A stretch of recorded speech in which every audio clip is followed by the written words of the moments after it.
Hi everyone, it's your boy Zach, and on the way back from Lisbon last week, I took business class, which means, yeah, you know, I'm better than you. You surf, you peasant.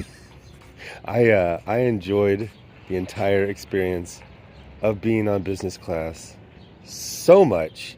It was funny at the beginning at the airport when I was like checking in to check baggage. Um, a woman like profiled me and then just like basically cut in front of me. Is like, that guy's not he's just lost. He's not. I was like in the entrance for those like, chutes to get to the different parts of the desk. But anyway, I was loving every single second of it. I slept a little. I could have slept more, but I wanted to be awake for it. I didn't want to sleep through it. So I it really was like 2001 when all the monkeys are they see that obelisk. Like every single part of my module, whatever you call that, was fascinating to me. I think my favorite part was the button that returned the seat to the upright position, because that seat just doesn't recline. That seat does 20 different things.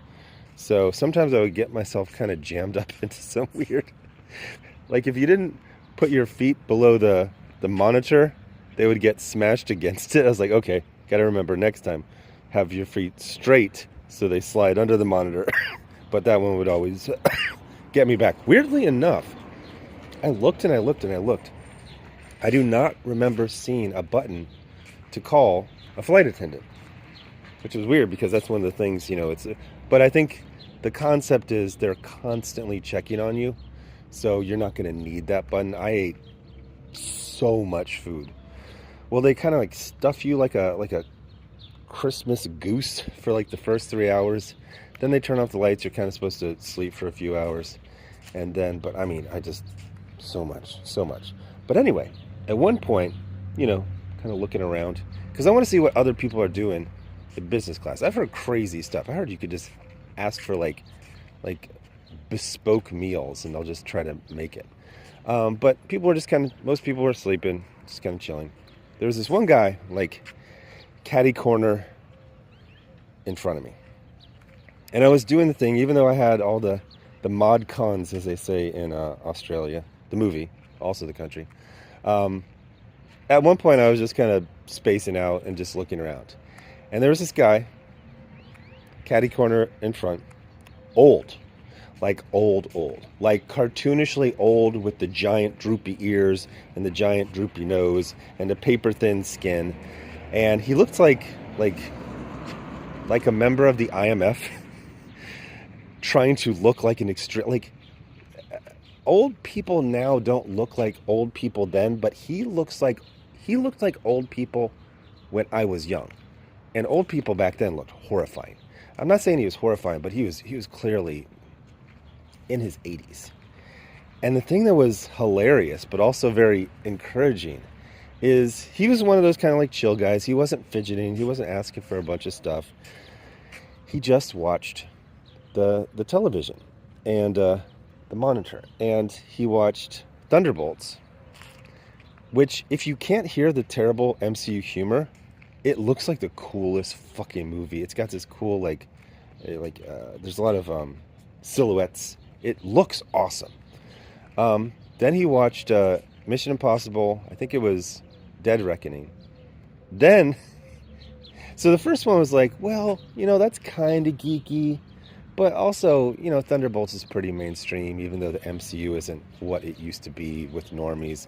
And then I was like, oh, Mission Impossible. Everyone these days likes Mission Impossible movies. And then he watched several episodes of Star Wars The Bad Batch. And I'm like, holy shit, this guy's a geek. He's an old geek who just likes MCU and Mission Impossible and Star Wars, Clone Wars stuff. It's like, holy fuck, this guy is me. There's a time loop. And I'm like, man, I'm thinking he was like mid-80s. He was fucking ancient. But I found this so encouraging, because then I start doing the math.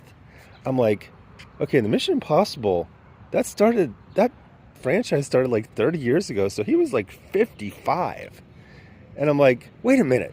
Star Wars, he was like 35 when Star Wars, the first one, came out. Because this guy is old as shit. Now, he was, okay, so how long is Marvel Comics? So it started like early 60s. Oh shit. He was like 10 when like Marvel Comics, not as timely, started out. So I was like, this guy's probably been a geek forever.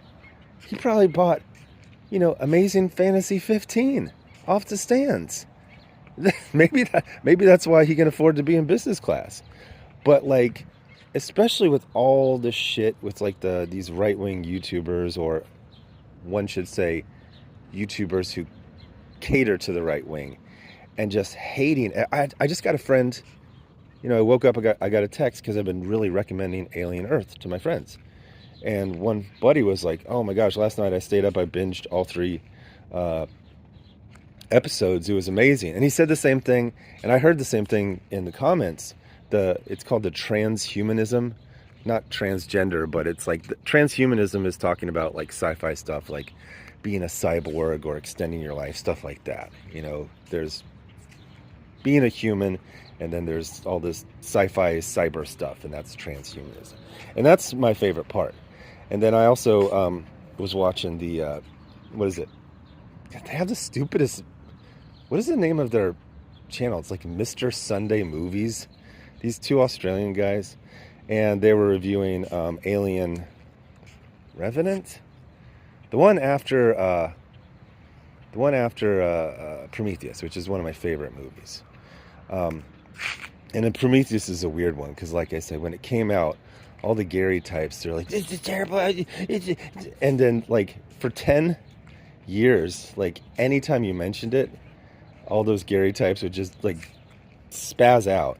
And then when they wanted to use it as a weapon against Alien, I have trouble with the names of all these Alien movies. I'll just say the year, Alien 2024. Suddenly they liked it, and then once they used that as a cudgel against it, they went back to hating it. But the idea that there's some 85-year-old guy out there who was at the birth of Marvel Comics, who was probably going through his second divorce when the first Star Wars movie came out, who was 55 when Ethan Hunt debuted, is just chilling there, very pleasant, not fidgeting, just fine, enjoying himself, just like 8 hours of content flying over the Atlantic.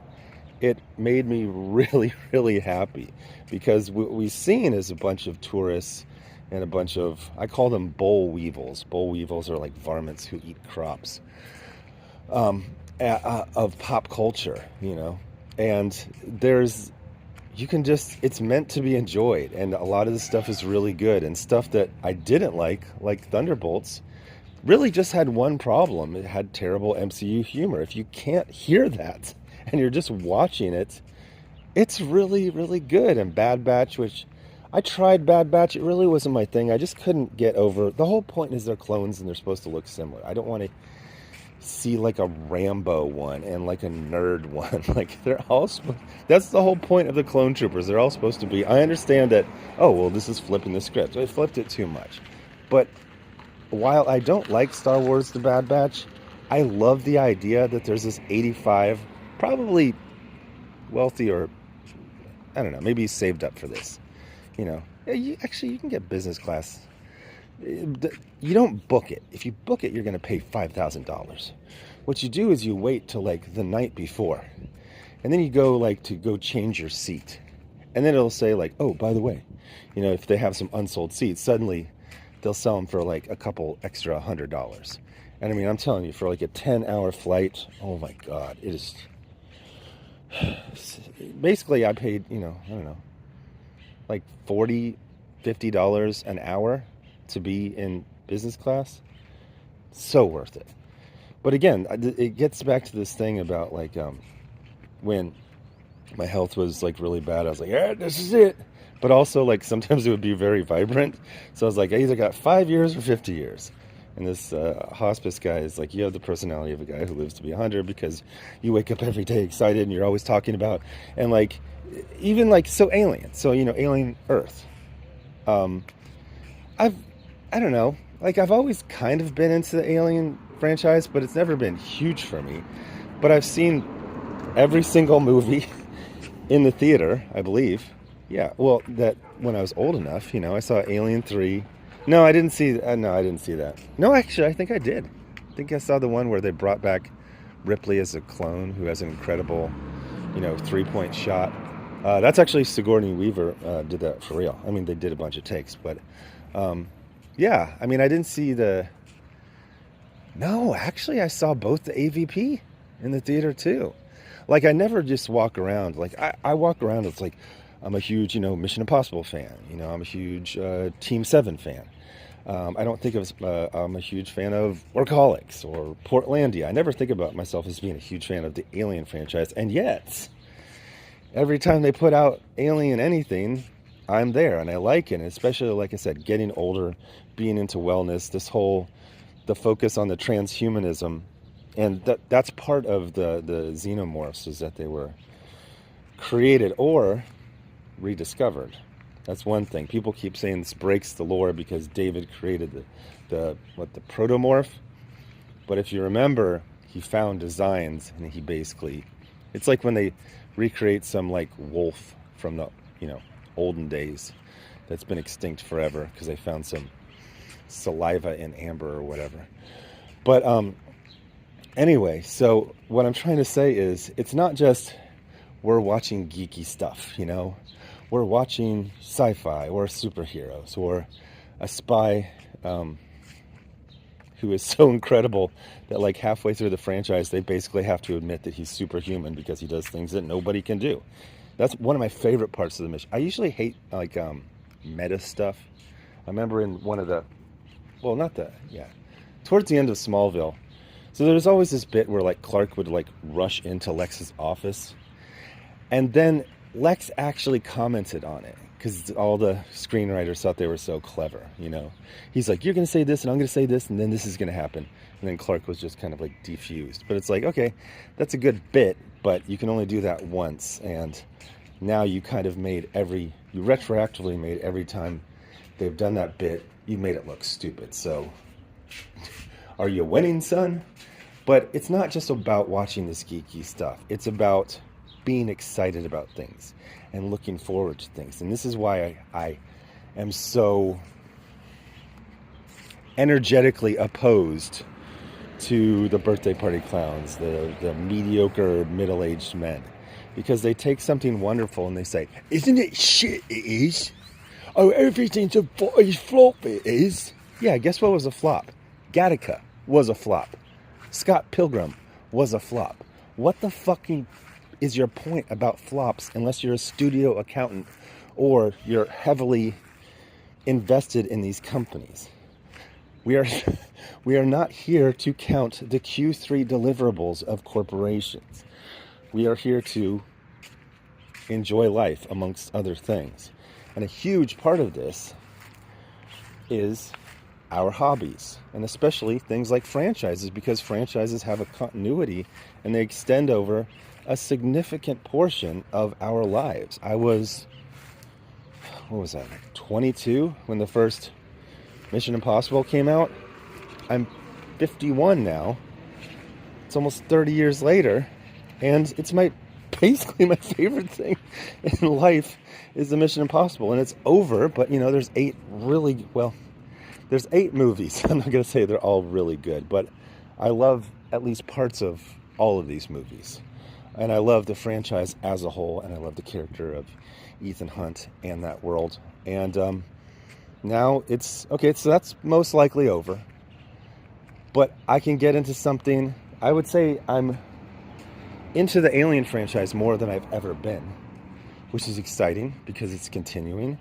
And they got it's kind of funny because they have the Alien franchise and the Predator franchise.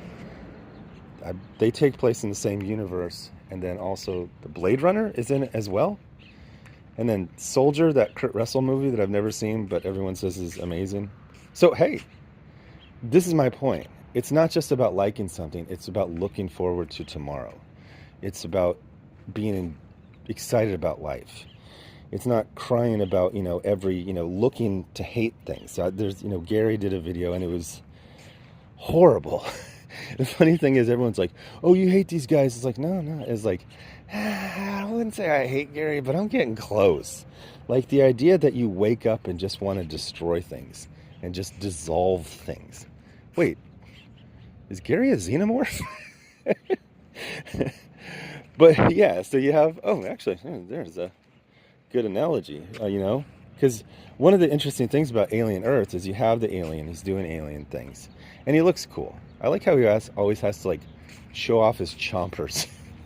But one of the stupidest things is these guys they'll kind of like confab. It's like, oh, this is what we're going to say. It's, it's informal, but they do that. So one of their things is like, oh, it's so bloody stupid.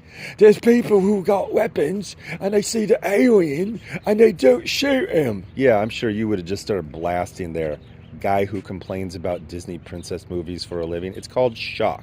They're in shock when what's his name, Hermit, the medic, when he sees a xenomorph. First of all, he's not seeing all of it. He's looking up in a panel and he's just seeing darkness and shapes and he's trying to figure it out. The first time I had an RPG shot at me, it was shot directly at me, so it was a circle. I didn't understand what I was looking at. I was like, oh, there's just like this orb floating in the sky. Oh, the orb is getting...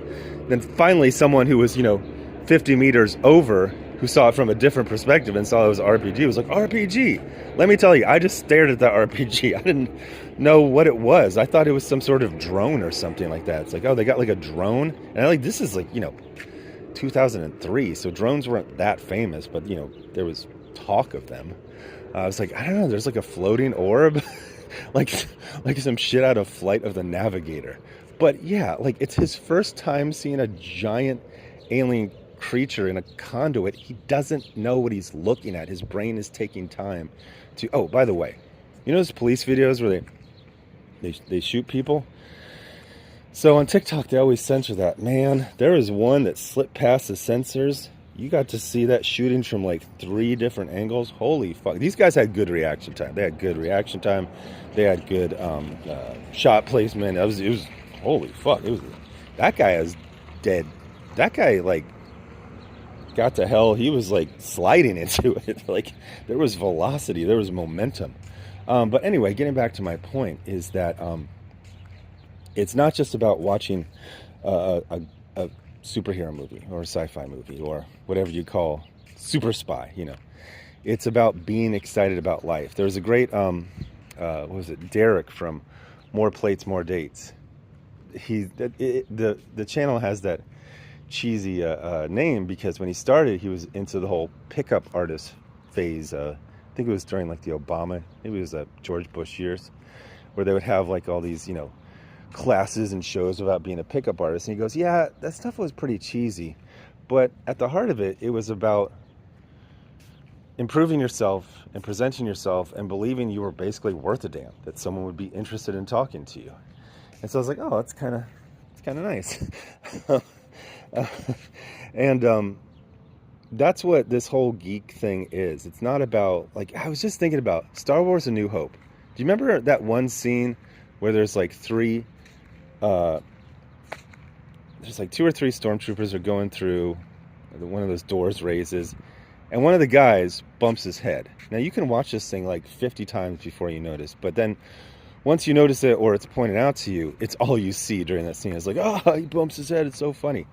Bro, if A New Hope came out, God, they would just be like, hippie, bearded hippie makes incompetent movie. It's like, that's not what it's about. You need to go. Actually, I mean, we need to go.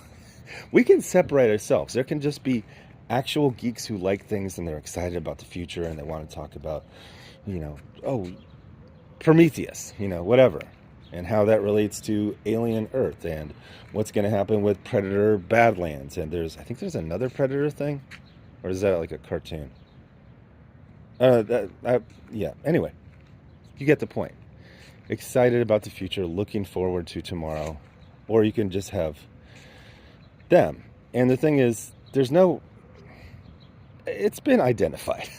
Like, uh, I every time I make this point, well, it's kind of a waste of time because the responses are all just like personal attacks or you're jealous because they can't reply substantively. What are you going to say? How are you going to defend 55-year-old men complaining about strawberry shortcake? You can't. So you have to like personally attack whoever, says it. But the thing is, really, like I said yesterday, there's a fork in the road, especially if you're like at my age.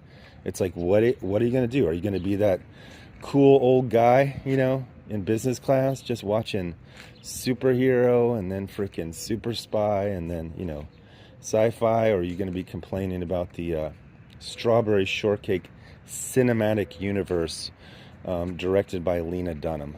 Calm down. That was a trap right there for you people who like, oh, really? Yeah, go watch a 20-hour live stream about it. I'm going to go rewatch Prometheus. Anyway, thanks for watching. Bye.